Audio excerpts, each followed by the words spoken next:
Now, from Wish TV, this is The Zone Extra, presented by Franciscan Health Sports Medicine. Coming up on The Zone Extra, the state finals are set in boys basketball.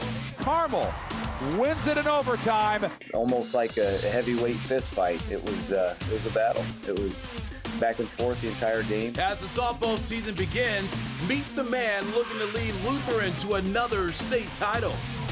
Plus, we go one-on-one with the newest Miss Basketball winner. It was very special to me. I know that Miss Basketball is something that I wanted to get for years now. This game's over. We're off and running. The Zone Extra starts now. Hi, everybody, and welcome to The Zone Extra. I'm Anthony Calhoun. What a week of high school sports action. Spring sports are getting underway, and the state finals matchups are set in boys basketball. In our Coach's Corner, I am joined by the man in charge of the defending 1A state softball champs. Lutheran coach Kevin Schmidt is here with us tonight. Plus, our athlete of the week has Carmel searching for a hoops title. Meet Greyhound senior Connor Joya. And what led IHSAA Commissioner Paul Nidegg to a career in education and athletics? We find out in our Ask the Commissioner segment. Now, let's take a look at this week in high school sports. It was a showdown between the two winningest coaches in the state history Saturday as J.R. Holmes led his Bloomington South Panthers up against Jack Keefer's Lawrence North Wildcats, and this one did not disappoint, folks. The Panthers led by 7 after a quarter, but LN pulled within 3 at the break. The Wildcats took their first lead of the game halfway through the third quarter. The fourth quarter was back and forth as well. Panthers trailed by 2 with seconds to go. They missed a free throw. The putback for the chance here falls off the rim, and Lawrence North wins a thriller. 54-52 is the final. Meanwhile, in the Northern 4A semi-state, it was second-ranked Carmel facing off against number 10 Gary West side. This was a close one throughout, folks, with neither team holding a lead bigger than 6 points. A steal and a score for the Cougars with a minute to go ties things up and sends the game into overtime. In the extra period, the Hounds up 1. Sam Ormier buries a 3 out of the corner to extend the margin of 4. Carmel hits his free throws down the stretch, and the Hounds are marching back to Bankers Life Fieldhouse. Carmel makes an 8th trip to the state finals with a hard-fought 53-50 victory. Almost like a heavyweight fist fight. It was a battle. It was back and forth the entire game. A lot of respect for them and the way they play. I think they're tough. They're gritty. They play hard. They play together. And I think anytime a team got a possession ahead, it went the other way pretty quickly. So back and forth, 36 minutes. Luckily, we were able to make a couple plays at the end and secure a win. Well, Carmel gets it done again. So a pair of MIC rivals face off for the Class 4A title coming up April the 3rd at Bankers Life Fieldhouse. In the regular season, Carmel topped Lawrence North by 14 points, but those weren't the only local schools hoping to punch tickets to the state finals. In Class 3A, Guerin Catholic looked for a 3rd trip to the state finals in the past decade. The Golden Eagles, faced second-ranked Silver Creek. Guerin trailed by a point at the break and was down 5 after 3, but couldn't get over the hump there. Silver Creek advances with a 54-46 win. Guerin ends a wonderful season with a 24-4 record. And down at the Hatchet House in Washington, Tinley looked for a spot in the Class 1A title game as the Tigers faced top-ranked Bar Reeve. This one was all about the Vikings, though, who were unstoppable most of the afternoon. The Tigers were within 8 at the break, but couldn't get the offense going in the second half as Bar Reeve pulled away. The Vikings advanced to the 1A title game coming up. So let's take a look down at all the state finals matchup coming up here in 1A. You got Calps here against Bar Reeve, and then you got in that 2A game, Fort Wayne Blackhawk here taking on Park Heritage. And the Class 3A game, number 9, Leo makes its first ever state final appearance. They meet defending champ Silver Creek. And then the Class 4A game matchup. Here we go. Second ranked and defending champion Carmel against third ranked Lawrence North in the nightcap. Should be some great action coming up at Bankers Life Fieldhouse coming up next weekend. All right, and after a season unlike any other in girls basketball, the winner of the coveted Miss Basketball Award was revealed last week. Congratulations tonight to senior Jayla Smith of Lawrence North, who becomes the first Wildcat to receive the honor. Smith ends her high school career at Lawrence North, all-time leader in points, steals, and three-pointers. How about that? She also helped lead the Wildcats to back-to-back appearances in the state finals, including winning the program's first championship in 2020 as a junior. She was also named a nominee for the McDonald's All-American game. Smith says Miss Basketball is something she's wanted ever since arriving at Lawrence North. It was very special to me. I know that Miss Basketball is something that I wanted to get for years now. It was also a goal of mine, and as years went by, I saw that it was something I could actually get, and I just made it one of my top goals. I actually found out by my parents. I knew that they were about to announce who was going to win Miss Basketball for 2021, and I was actually away from my phone, and I just hear like my parents cheering from like a distance. I hear my dad and my mom clapping, and I see my dad with tears in his eyes and my mom with tears in her eyes. Thinking about the 4 years that she had invested in not only basketball, but Lawrence North girls basketball and our school and community, and what we were able to accomplish, just really wanting that for her, that individual distinction and prestige that comes along with something that, as you said, our school has never had up until this point. Congratulations to Jayla. Job well done. Action picking up on the diamonds across the state as the start of the baseball is almost here, folks. Teams began practicing last week, and the season officially begins on Monday. Back in 2019, 3 schools from the area claimed state titles, and 1A University won its first baseball championship. Remember that? Alexandria brought the 3A title to Madison County, and Hamilton Southeastern won the program's first title in the Class 4A title game. Cannot wait. Baseball is here. All right, we're going to take a timeout. Much more coming up tonight here on the Zone Extra. Glad you're with us. Up next, it's the Coach's Corner. His Lutheran Saints, that is, are the defending 1A champion in softball. You see him there, head coach Kevin Schmidt. He's here in studio tonight. Can't wait to talk to Coach. And still ahead, he just helped Carmel to a dramatic semi-state win in overtime. We're going to introduce you to our Athlete of the Week, senior Connor Joya. That's coming up. This is the Zone Extra, presented by Franciscan Health Sports Medicine. The Coach's Corner, presented by Junk King. All right, folks, we're back here on the Zone Extra. Anthony Calhoun here with you tonight. Time now for the Coach's Corner.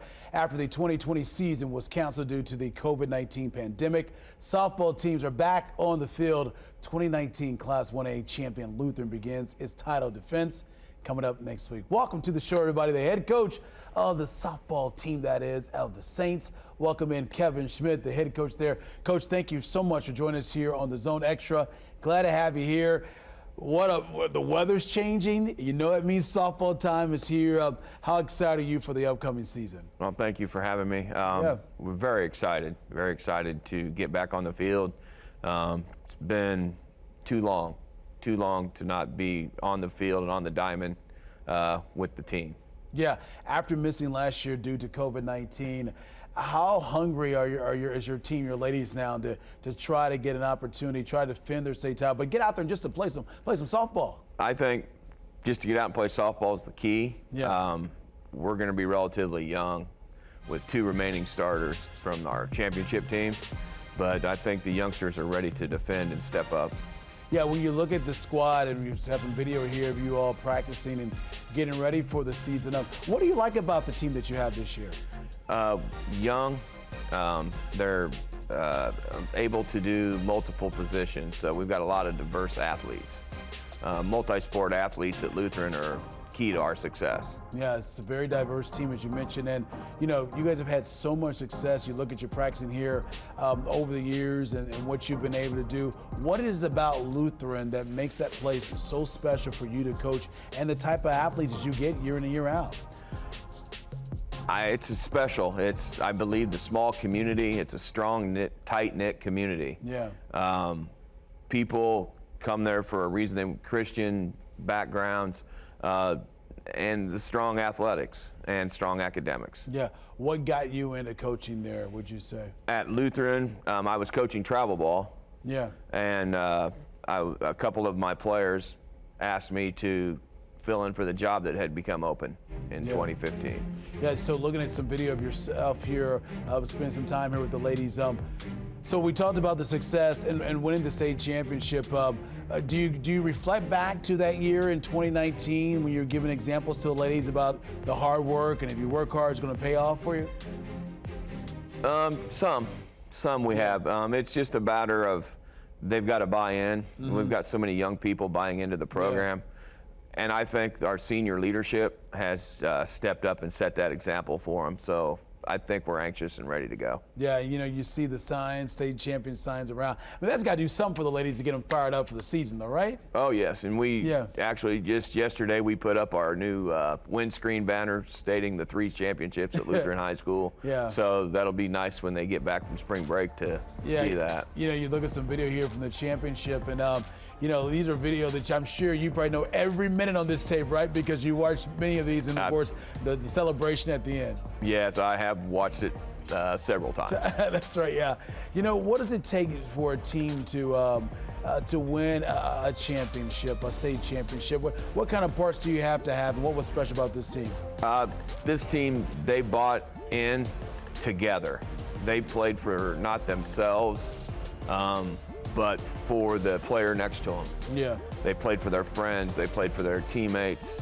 They played for the entire school. Yeah. They just wanted it. That's great. You know, we talked about just the history and just the success you've had there. The 13 straight sectional titles, 3 state championships, and my goodness, you go on and on and on. But I know this is more than just coaching, right? You got to have some good athletes as well, right?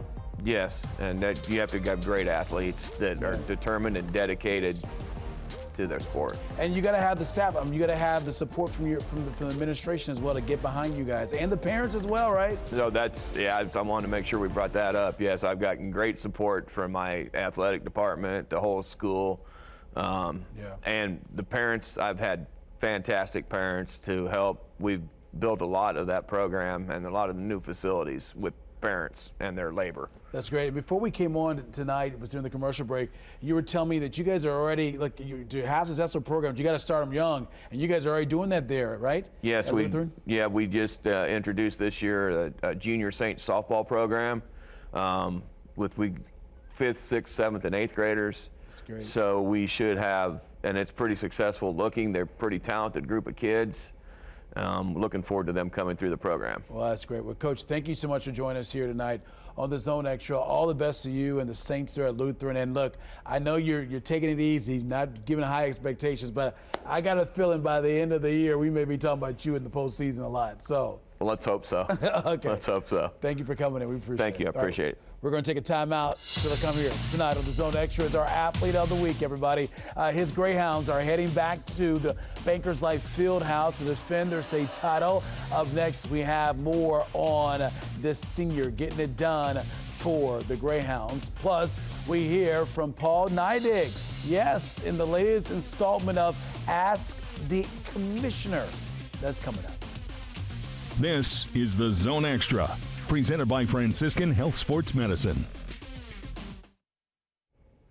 Welcome back to the Zone Extra. Anthony Calhoun here with you tonight. The Carmel boys basketball team is heading back to Bankers Life Fieldhouse looking for the 5th state title in program history. One of the key reasons the Hounds are still playing has been the performance of senior point guard Connor Joya. In the overtime semi-state win against Gary Westside, Joya led Carmel with 16 points and 4 rebounds. In the regional title game the previous week, he made the clinching steal in the game's final seconds in a 1-point win over Lafayette Jeff.